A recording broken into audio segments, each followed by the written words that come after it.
It is amazing what we consider to be necessities, is it not?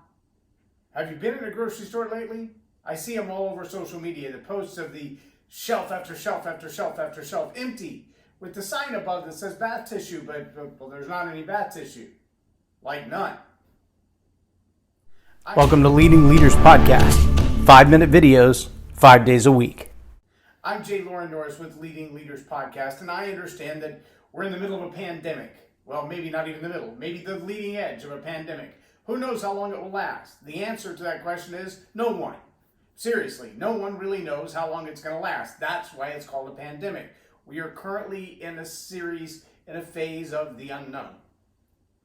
And so our biggest challenge across the board is not toilet paper, although that seems to be, for a lot of people, the challenge. They've run to every store, every Costco, every dollar store, every Walmart, every other grocery store, and snatched up all the toilet paper they possibly can.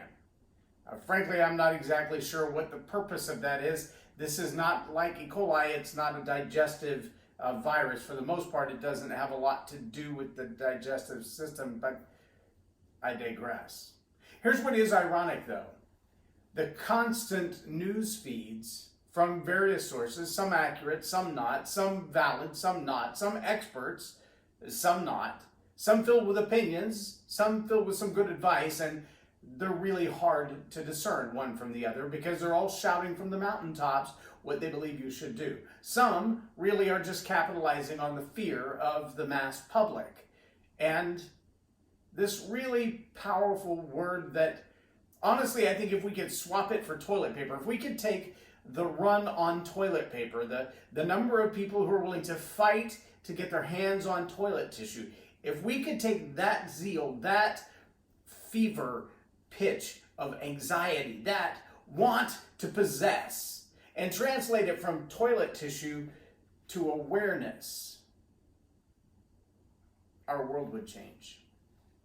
And I don't just mean awareness of the COVID-19 or the coronavirus or the normal flu level of infections and deaths or drunk driving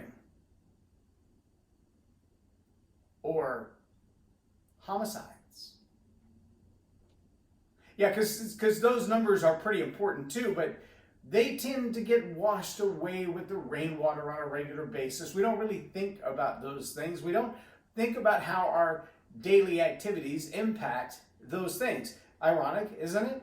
I mean, everyone now has signs up that says cover your cough and wash your hands 25 times a day and make sure that you stay indoors and away from people, but keep things well ventilated. I mean, don't be around large crowds and stay 6 feet away from people and don't shake their hands. And the level of awareness of how not to transmit diseases like COVID-19, those are top of mind right now because everyone's terrified of it. But how do we stop transferring ignorance?